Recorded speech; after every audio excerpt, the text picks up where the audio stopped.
Why is measuring the digital economy so difficult when everything is stored as data?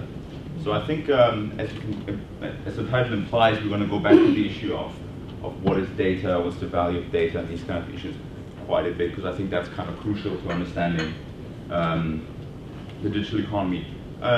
This is kind of an overview talk, so in a way I'm going to raise a lot of questions, kind of suggest a few things, what's kind of different in the digital economy, and what some of the issues could be, why it's actually so difficult to get your head around measuring some of these things. But it's kind of, I'm trying to put a few points out. I'm very happy to kind of get pushback and feedback and kind of more ideas. It's more of a kind of we're kicking off kind of a longer term research agenda on these things. Okay, so let's get started. Productivity puzzle versus digital economy. I think this is something we've seen many times. Well, I'm going to talk about the productivity puzzle after that, but just to introduce this, I was writing these slides last week, and when, as Rebecca said, was in California, and I passed by the Googleplex, so the Google Alphabet headquarters in Mountain View. You know, it's almost $1 trillion company, Google, but you can kind of walk around freely their campus, so it kind of made a really interesting impression to see how these people work there, and I was like, okay, that's really interesting. Let's drive down 6 miles down the road, and then you get to the Apple headquarters in Cupertino. That's literally just down the road. Again, a $1.4 trillion company. And then I was like, okay, what can I do next? And so I drove down 5 miles in the other direction, and then you get to the Facebook headquarters. And then you realize, okay, within something like 11 miles, you get like, I don't know, more than 2.5 trillion dollar companies sitting within a few miles of each other, competing for the same talent, obviously, but kind of also working together on something. So it got you thinking that actually, what is it about this place that actually 3 companies within a few miles of each other can kind of dominate a lot of the global economy within these issues? And that's something I'm going to come back to quite a bit, into kind of the possibility to hyperscale using data and cloud computing and so on, which I think is quite crucial, because fundamentally these are global companies from the beginning on. Okay, so that's kind of why measuring could be quite complicated. Okay, productivity puzzle. I think we've all seen this chart here from the ONS.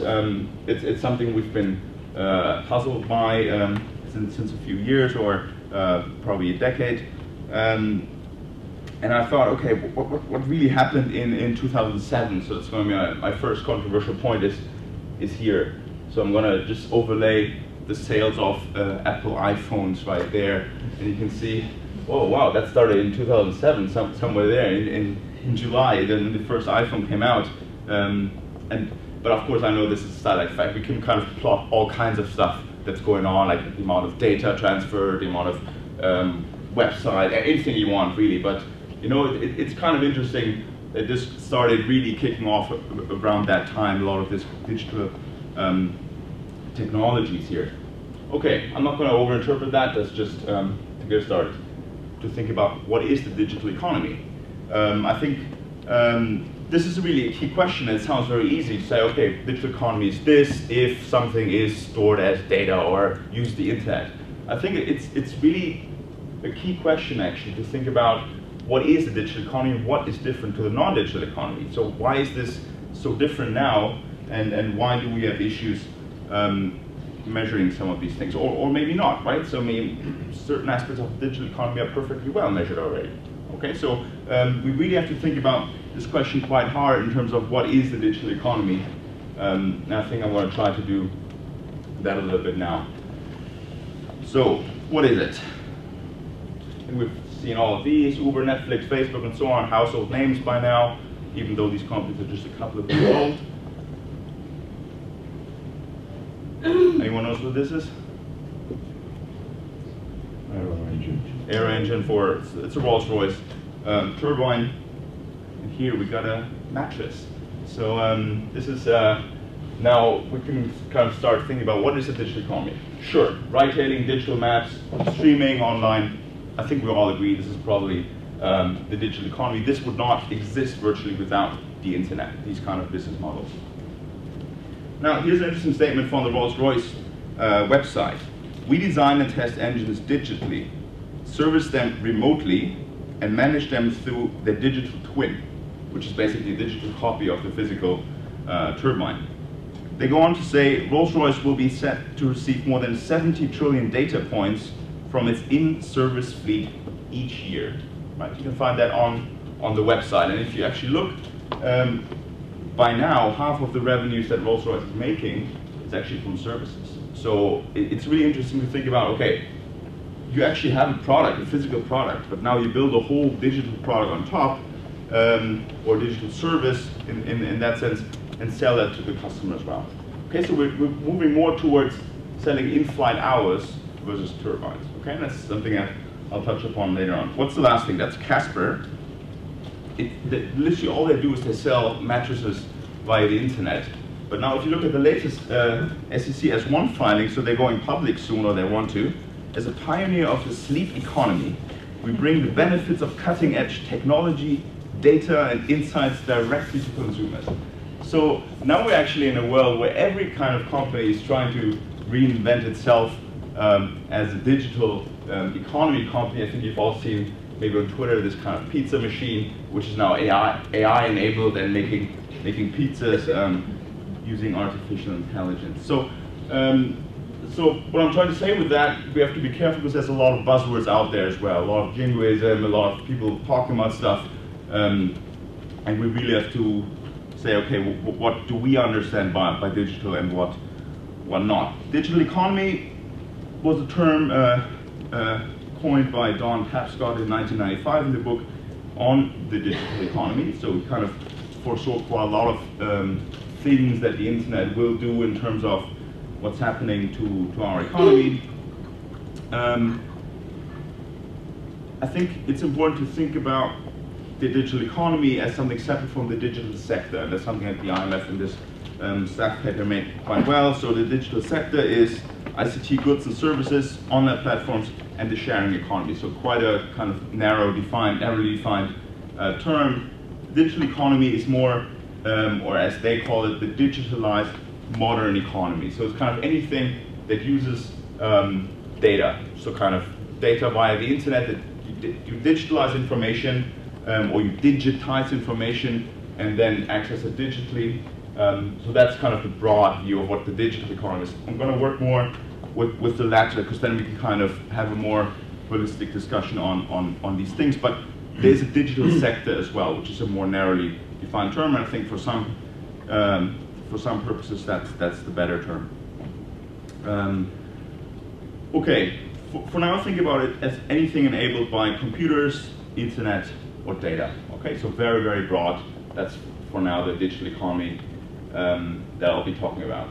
So what nowadays, I mean, it's really hard to think about anything you do today that actually does not leave a digital footprint. I mean, our smartphones and watches, they literally track every step that we take, right? You can, in the evening, look at your phone, it tells you how many steps you took today. They know where you work, where you live, who you meet, when, where, and everything, okay? So really, we're really being tracked all the time. Sleep, right? There's lots of sleep apps now, these kind of things. So data is kind of everywhere. But what is data, right? So data is just, as I said, digitized information.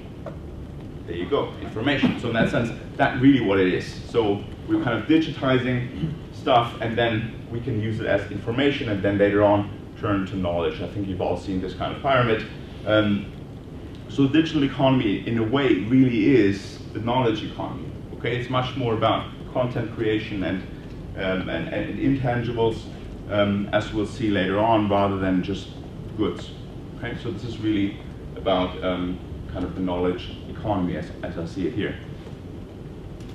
Yeah, for example, think about an iPhone or any other smartphone. It's kind of worthless if you don't have all the apps, right? So people say that's what made Apple so successful in the beginning is actually not just the product, which had a touch screen and GPS, which is great, but actually the App Store, which had a lot of developers on it from early on, creating intangible kind of services or kind of content that people can use these phones for. So really, you might pay £600–700 to kind of get access to these things, but then you get a lot of stuff for free. Okay, so for free. So we'll talk about this later on as well. So how digital are we? I think we've seen quite a lot of these data usage per person, which I thought is quite an interesting one. This is how much we are using per month, which is now close to 3 GB per person on average. Okay, that's kind of your mobile contract. I know we all have kind of 15, 20 GB contracts per month, but no one really uses that, and that's another kind of issue. But you can see it's kind of rapidly growing if we average that across everyone. So we really are using a lot more data, and we're going to see what we might be using that for. We are online close to 6 hours a day now, 2 hours 30 on our smartphones. Okay, that's kind of Ofcom data. So from surveys, 75% of us being the internet population, use email. Half of us use the internet for instant messaging, shopping, banking, and so on. So really, it's kind of pervasive throughout our everyday lives, as you can always read in the popular press as well. Businesses in the UK spend around 7 billion at least, that's a conservative estimate, on cloud computing services. So this is not just our private personal lives, but it's actually also the way businesses are being organized, and much more of that is done on cloud computing. We've done some work at ESCoE on cloud computing, particularly with Diane Coyle, so do look at that if you're interested. Okay, I'm going to go through now 5, maybe 6 challenges, to call them, that might make it difficult for us to measure the digital economy, because, as I said now, okay, data is everywhere, we're literally tracking every step that we do, so why can't we just measure very precise everything that's going on? Theoretically, it should be all there. I think one of the issues here is that actually there's very few large players that control a lot of the kind of digital economy. So they, for example, control the infrastructure that's underlying it, the apps that are built on top of it, all the content. So I think that's one thing that's really tricky. I mean, if you ever try to approach a kind of large multinational company and say, okay, can we work with your data? I mean, good luck. I don't know anyone who really got data from anyone there for these purposes. So think about Google or Alphabet, its parent company. Google search has a global market share of close to 90%. Chrome, its browser, it's around 50% in the UK, 70% globally in terms of market share. Google Maps, global market share of 63%. It's 1 billion users per month. And then I didn't even talk about Android, YouTube, Gmail, all of Google Translate. I mean, basically, they have a monopoly in quite a lot of different sectors of the digital economy. So if they cross-check all of this data, they really know much more than kind of any other player or government. So in that way, that I think would be tricky. Amazon Web Services control the cloud computing market, or at least the infrastructure bit of it. They have a market share globally of more than 50%. So these things are tricky. Of course, if you are a global company that controls a lot of data, you know, how do you actually get single countries to ask them to share data from other countries? It's very difficult. They don't really have to tell you what they're doing in the US, even though most of the operations might be based there. So I think there's also an opportunity though. So if you actually can get data from a few of these players, then you can already have a lot of insight in terms of what is actually going on. So we might be able to turn this around and just kind of, can we work with some of these companies and try to get some more data. Now the second challenge, I think, is something I hinted at before already, that there's a lot of these business models have a very global outlook from the beginning on, and then we come to a lot of issues of digital trade, so stuff that's being transferred via the internet. After you buy it, for example, or you can order something online and then it's delivered physically or via internet. So in that sense, kind of this kind of digital trade is a long issue, and I'm going to exemplify that using the example of Uber. If you look on the right, took that from a OECD working paper, That's a very stylized version of what Uber is. On top, you can see Uber platform. On the right, you see consumers. On the left, drivers. So the blue arrows then indicate the flow of data. Of course, that's really what platforms are doing, right? Two-sided or multi-sided markets that actually know where the drivers are, they know where the consumers are, and then they connect them using their database and their algorithms. That's the red arrow, this kind of matching service. So that's the service that the platform is providing. Now, then someone is to provide the service, so that's the driver. Right? It's providing a transport service to the consumer. Of course, they are in the same country. Else it's difficult to be driven around. And then the consumer is paying for it. So that's that green arrow kind of paying money to Uber, which is then paying the driver. So we have kind of different flows here. We have flows of money, flows of the service, the actual service, and flows of data, which are going all around. So it's really tricky to think about, you know, Uber is in Europe at least, they're based in Amsterdam, so a lot of the stuff actually goes through Amsterdam. So we have kind of mini trade flows along these lines just to provide a single kind of transportation service. And I think that's really neatly exemplifies a lot of these issues, that if you have this kind of globally operating company providing local services but matched in data centers which might be a completely different country, this gets really, really tricky once you start thinking this through. This is really just a stylized version of it. Okay, the business model here then really is their ability to aggregate and analyze data, and then in the end match consumers and drivers through these kind of multi-sided markets. Data then here is the key intermediate input, and kind of the database they hold with the location of the drivers is the real intangible asset that they're holding. Okay, so that algorithm and that database in terms of who signed up on these things. Okay, I'm not going to dwell on that too much. I think that exemplifies quite well.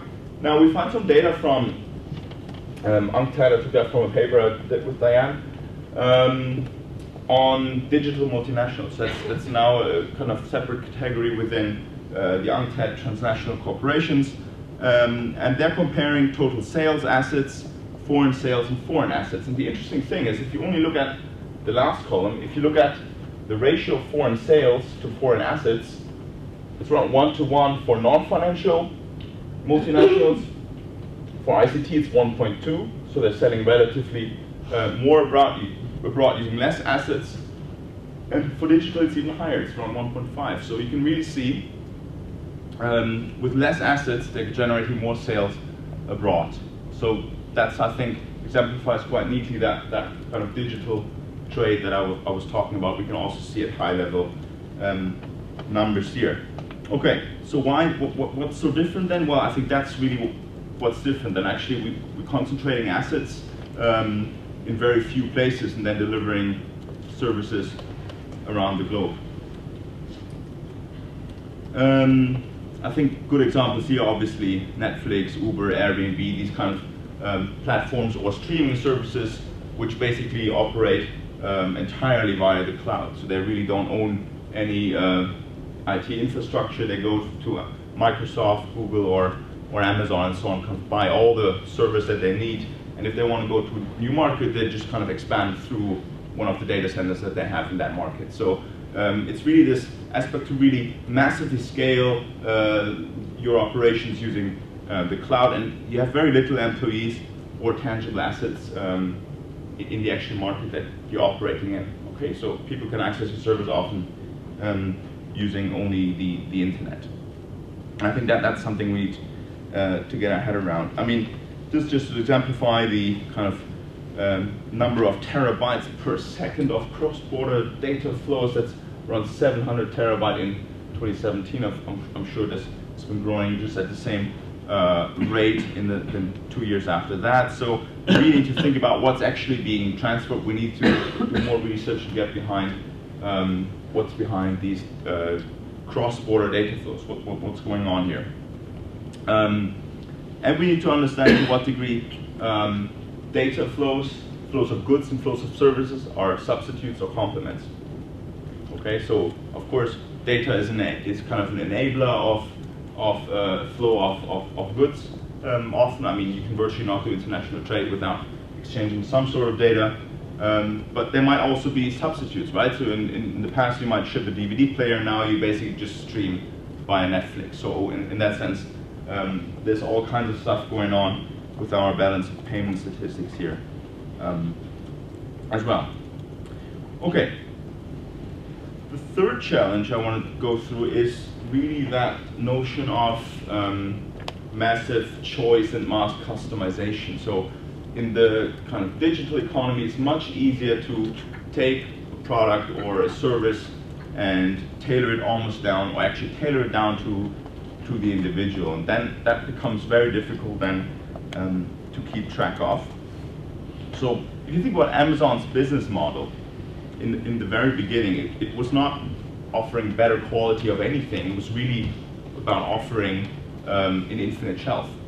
Okay, so it's really, they could provide you anything you wanted, and then the customer decides what he or she actually wants to buy. Okay, so and if something wasn't bought, then Amazon got it out of it, but they didn't have to store anything in that sense. So really this infinite shelf space that they could provide online is really what kind of helped them to disrupt a lot of different markets. And their key capabilities there are, of course, data analytics, and they could predict where the demand will be. So they can kind of ship the goods to warehouses close to where people will be buying. Okay, so that's why they can kind of deliver stuff overnight, because they know a certain number of people will be buying a certain good in a certain place. So basically they maximize the quantity of products that they can offer, and then customers make their choices based on their preferences.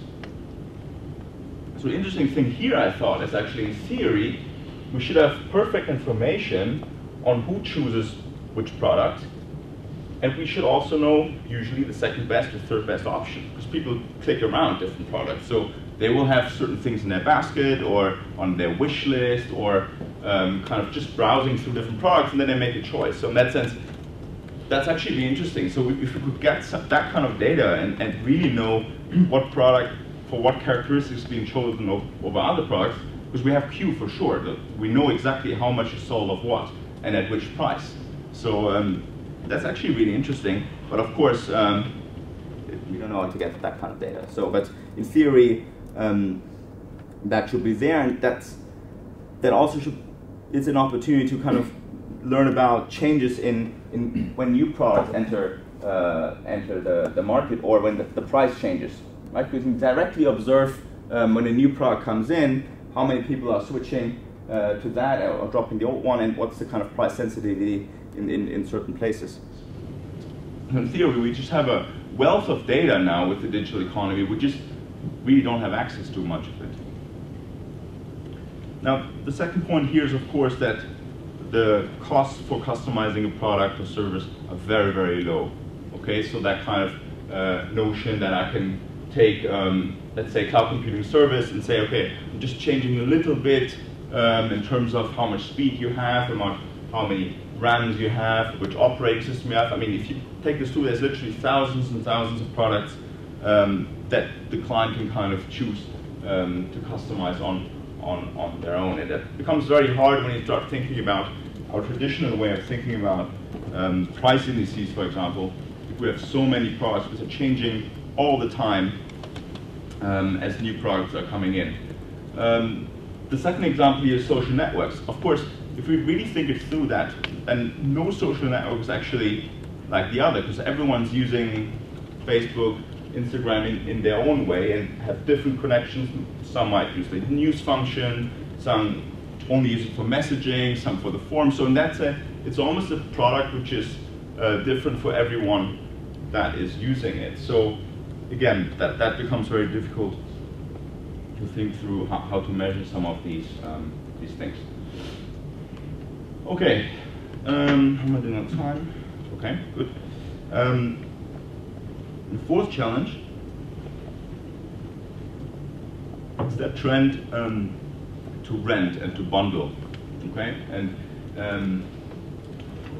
I think the trend to rent is really we see it anyway. There was this experiment where some journalists sat down and actually said, okay, can we kind of rent everything? And then you really can. I mean, there's very little that you have to buy nowadays. I think all the way down to underwear, literally. And the other trend is to bundle.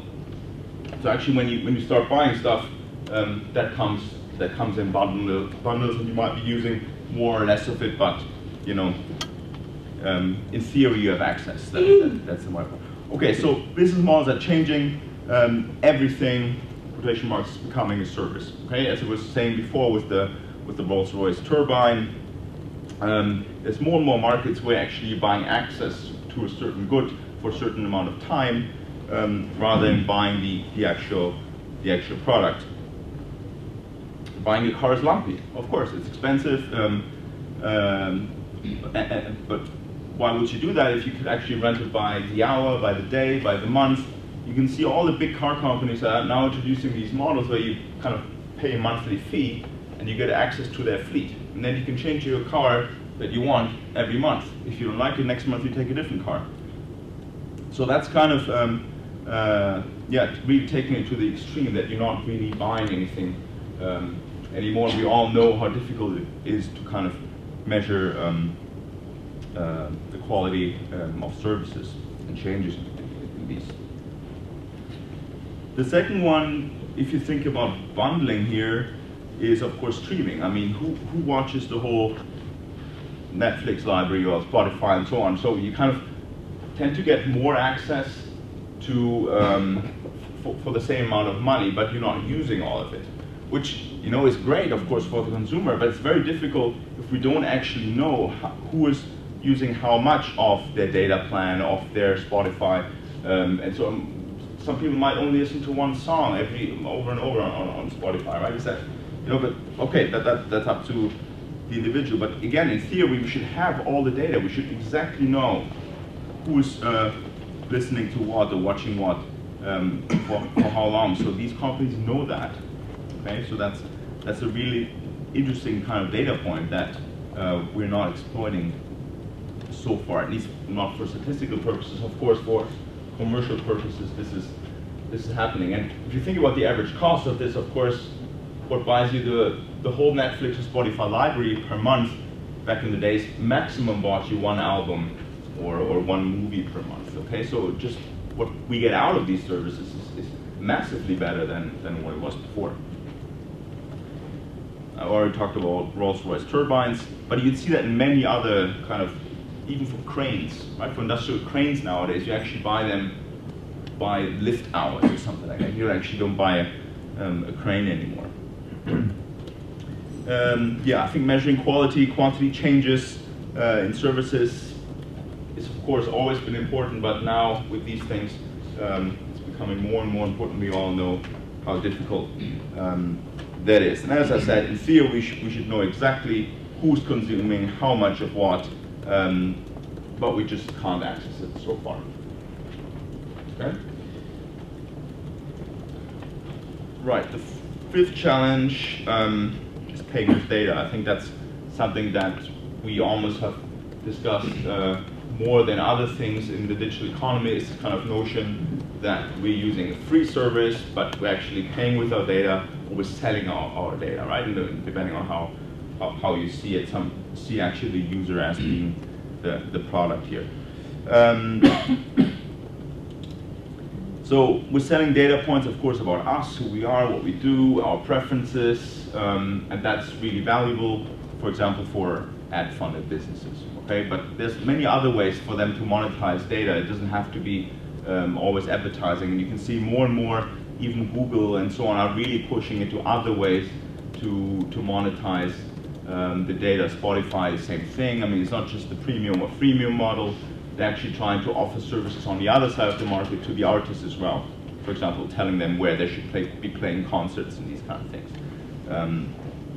So that's really interesting. So trying to think about, okay, this is not just about ads. Actually using data, you can monetize in many different ways. Of course, this always happened to some degree, but I think now that we really spend large part of our time online, this is becoming more more of an issue, because the main currency online for a lot of things is data.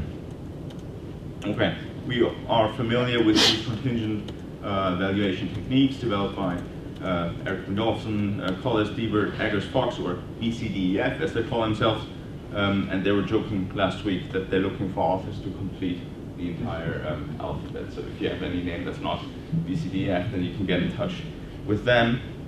We're currently doing something here by one of the ESCoE projects to reproduce and actually expand on their findings for the UK, working again with Diane Coyle on that, and Joel Rogers-Deval at YouGov, who will be running shortly a large survey on that. It's not my focus today. There's going to be a separate talk on that at some point, but keep in mind that actually this is a large part of the digital economy, and there's tons of measurement issues around that whole free services debate. Okay, inappropriate methods. I think what I was trying to say here is that if we have this wealth of data, and at some point we can actually start accessing some of those data points, maybe in real time even, are our current methods that we have to measure price changes, quality change, GDP, productivity, trade statistics, all this, are they actually appropriate? Right?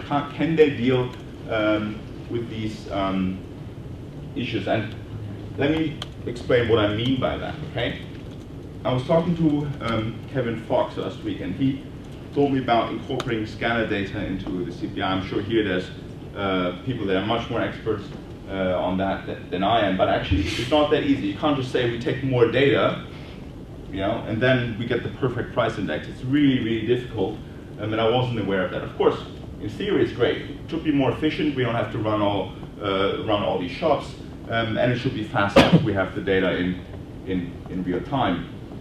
Now, what they were showing actually that there's this these chain indices, as officially recommended actually by the ILO, exhibit this downward change of bias. So it gets quite complicated, but these kind of chain indices, because they're always, they change from time period to time period, which used to be years, but actually now it's a lot based on months or weeks, over time exhibit a bias that automatically makes them drift downwards. And they said, okay, actually we need to use multilateral index number theory, so kind of different approaches to get around of these. And I think this is just one example. I'm just wondering to what degree, you know, if we start getting lots of data on different aspects of the digital economy, what other methodological problems are we going to come across? And I think it's something we better think about now. Okay. Yeah, because as I said, there's such a high degree of customization of products all the way down to the individual, and the churn is really high. So if, you know, there's a new product and service, it might be updated in a month or in a couple of months already. So that kind of churn of products is very, very high. And I don't know what that does, but we all know that we have problems with disappearing goods or new goods in price indices. Okay. Almost there. I'm just going to tell you about some of the projects at ESCoE and beyond, but I really want to hear if you're aware of other things. I think then we can start a conversation on these things, and I'm not going to cover everything as well. I think one crucial thing that we've been kind of dancing around is this notion of the value of data, and that's something I actually have done some work on, as I'll show you now. Data, we know, of course, as digitized information, has some very unique features. Okay, so it can be used over and over by many people's or devices or machines simultaneously without actually being used up. Okay, that's something very unique when you think about it. It can be duplicated perfectly and infinitely at kind of close to zero marginal cost. Right, so creating a copy of a data set really doesn't cost much. A bit of storage, a bit of processing power, but it's really not, it's not a lot, but it has a lot of implications. It can be transferred globally, literally within milliseconds. So you know, you can take a data point here and kind of send it across the globe in a few, in a split second. And that's increasingly done by machines. So this kind of M2M, machine-to-machine communication, or this kind of Internet of Everything, IoT, sensors. So a lot of this stuff is actually being automated, and machines are sending around data, for example, to automate production processes or supply chains. Now, small thought experiment. Try to disseminate information globally using only paper. Just think about the daily news, okay? Try to get the daily news around the globe using only paper. I mean, this is,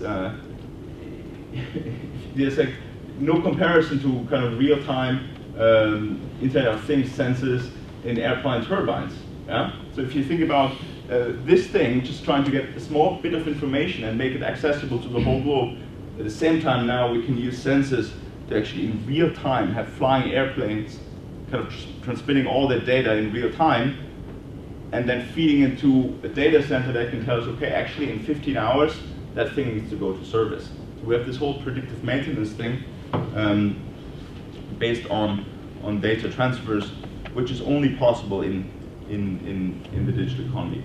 So hence, what I'm trying to say is we will not get around thinking about the value of different types of data, and I have a suggestion on the next slide on how you might be able to do that. Okay, that's a kind of forthcoming working paper I did with Marta Pachos, a colleague at ESCoE, former colleague, and we developed this data taxonomy and measurement framework, how we can think about different types of data across different business models and sectors. And it's in a way, of course, an income-based approach because it's based on the business model. I know that's kind of complicated for a lot to get your head around that. But it's really, the other options are not very good either here. For example, the cost-based approach has a lot of issues when you think about creation of data sets. So at the bottom you can see we distinguish in two types of businesses. The data-enabled business on the very left, and kind of the data-enhanced business, which is more for traditional businesses, which now is using more and more data analytics, for example, to improve existing business processes or use data to improve existing products or services. At the other extreme then, you can see, well, we have businesses which are literally selling or licensing raw aggregated data. Okay, so we've had data brokers is now a business model. Think about Experian and so on. And then we have other businesses which use data to develop and sell entirely new products or services. Okay, so these are different categories of business models, but you can start thinking about how you can use data to generate revenue. Now, if you think about these four categories, you can put them in a larger framework which looks like that. You can see the categories on the very left with these nice colors. And then what we did here is we thought about different types of businesses, manufacturers, utility providers, finance, online platforms. Then think about, okay, how are you using different types of data? And we gave some examples there in these boxes to generate revenue, right? And then we can say, right, if you're actually generating more than 50% of your revenue using any of these database business models, then we can talk, what we can call you a data-enabled business. It's just a kind of a way, it's kind of a very kind of stylized framework to start thinking about how we might be able to integrate that in some of our measures. I understand that's kind of very difficult maybe to think through for, but actually I had a discussant last week on that paper, and he did it for John Deere. And he actually went through the company counts and business models of John Deere and said, actually, this really works. You can really do that for a company and then say how much of the revenue, I think it was 7% or something like that he came up with for them. And so he said it's kind of a workable framework for now, at least, to start thinking about that. I'm just going to leave it there. I'm happy to talk about it more if someone's interested. Another project we're doing is on the shadow value of time. So it's kind of related because as we spend so much time online, we need to think about who owns our time and how do we actually value our time. And I think that's becoming a key question as you actually are able to spend your time entertained online virtually for free via many different services. So now they're all competing for our time. There's an interesting thing that the CEO of Netflix said a couple of years ago. It's kind of creepy actually. He said that he's not competing with Amazon, but he's actually competing with sleep. So that's his main competitor. And now if you think about what Amazon is, what Netflix is doing, they let you watch videos at 1.5 or 2 times the speed, right? So is that like double the quality if I watch the same video in twice the speed? I don't know, right? So it's kind of tricky to think this through, of course. But I think time is actually a good starting point to think about some of these things, because time, or attention as some call it, becomes a currency in the digital economy. We're using Google surveys and data from online platforms to try to think about who is owning our time. And if you look at the right, this is something again from this Online Nation report from Ofcom, which is really interesting.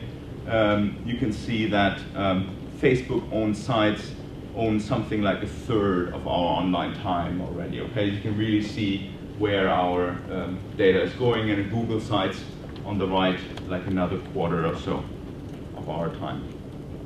Okay, happy to talk about more of Summer's questions. There's many other initiatives. OECD Going Digital, that's kind of a large initiative. They have something on digital supply and use tables, which sounds really interesting, and they're really working intensely on that. I'm really looking forward to hear about it. MIT has the digital initiative, and there's many different universities that are setting up these things as well. Again, I left this kind of blank because I hope that you can help me fill in some of those later on. Okay, the conclusion here then is the digital economy really is the economy, okay? So in a way, it doesn't really make sense anymore to talk about the digital economy or the economy. Actually, this is now the world that we live in, so we need to start thinking about how digital actually plays out through our economic measurement frameworks that we have. Right, I think I went through these 5 challenges here. We have few players, they're large, they hold the data, they have a global reach, they access the globe via digital trade. We get massive choice and mass customization. We have this trend to rent stuff rather than buy. We bundle a lot of stuff, so we bundle products and services, and we pay with our data. Okay, and the 6th one, actually I forgot here, that's the methodological issues. So if you think about these things, then that's something that might help some of you think about through some of the issues when it comes to the digital economy. As I showed you, some research is underway, but we really are chasing somewhat a moving target, so we really need to move quick on a lot of these things. One more slide. Since this is the first research seminar of the spring series, happy to announce the next 4 speakers already. You can see here. We're very happy for all of them. The next one will be at the end of January.